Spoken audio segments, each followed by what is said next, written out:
Assalamualaikum warahmatullahi wabarakatuh.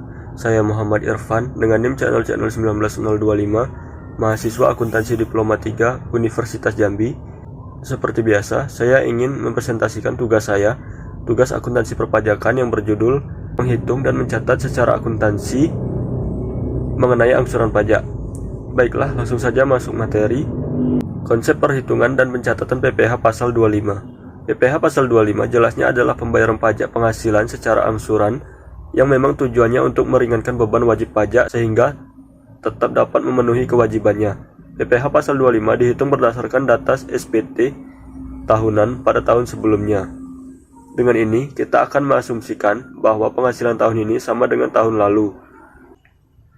Kemudian, perhitungan PPh 25. Besarnya angsuran PPh pasal 25 dalam tahun berjalan dihitung sebesar PPh yang terutang pajak tahun lalu, yang dikurangi dengan: pertama, pajak penghasilan yang dipotong sesuai pasal 21, yaitu sesuai tarif pasal 17 ayat 1 bagi pemilik NPWP dan tambahan 20% bagi yang tidak memiliki NPWP, dan pasal 23, 15% berdasarkan dividen, bunga, royalti, dan hadiah, serta 2% berdasarkan sewa dan penghasilan lain serta imbalan jasa, serta pajak penghasilan yang dipungut sesuai pasal 22, pungutan 100% bagi yang tidak memiliki NPWP. Yang kedua, pajak penghasilan yang dibayar atau terutang di luar negeri yang boleh dikreditkan sesuai pasal 24. Kemudian, dua jenis pembayaran angsuran pajak penghasilan pasal 25, PPh pasal 25 untuk wajib pajak orang pribadi atau WPOP. Yang pertama, wajib pajak orang pribadi pengusaha tertentu atau WPOPPT. Yang kedua, wajib pajak orang pribadi selain pengusaha tertentu atau WPOPSPT. Kemudian, mekanisme pengkreditan pajak. Kredit pajak adalah jumlah pembayaran pajak yang telah dibayar atau diperhitungkan oleh wajib pajak di awal periode.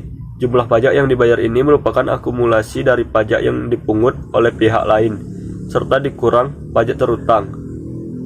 Kemudian, prinsip-prinsip dasar pengkreditan faktur pajak masukan.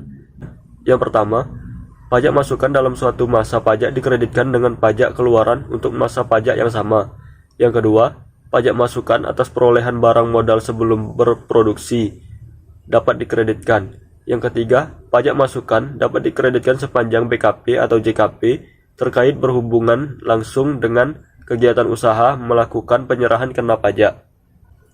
Kemudian, syarat pengkreditan pajak masukan. Yang pertama, tercantum dalam faktur pajak lengkap atau dokumen tertentu yang diperlakukan sama dengan faktur pajak. Yang kedua, berhubungan langsung dengan kegiatan usaha.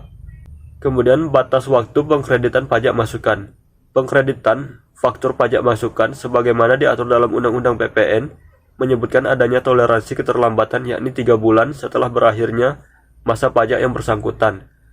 Hal ini diatur dalam pasal 9 ayat 9 Undang-Undang PPN 1984 yang secara spesifik menyebutkan pajak masukan yang dapat dikreditkan tetapi belum dikreditkan dengan pajak keluaran pada masa pajak yang sama dapat dikreditkan pada masa pajak berikutnya paling lama 3 bulan setelah berakhirnya masa pajak yang bersangkutan sepanjang belum dibebankan sebagai biaya dan belum dilakukan pemeriksaan.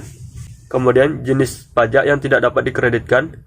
Yang pertama, pajak pertambahan nilai atas perolehan barang kena pajak atau jasa kena pajak sebelum pengusaha dikukuhkan sebagai pengusaha kena pajak.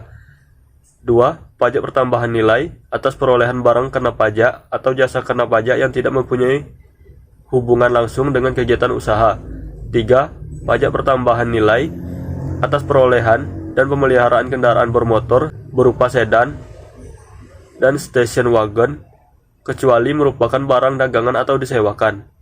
4. Pajak pertambahan nilai atas pemanfaatan barang kena pajak tidak berwujud atau pemanfaatan jasa kena pajak dari luar daerah sebelum pengusaha dikukuhkan sebagai pengusaha kena pajak.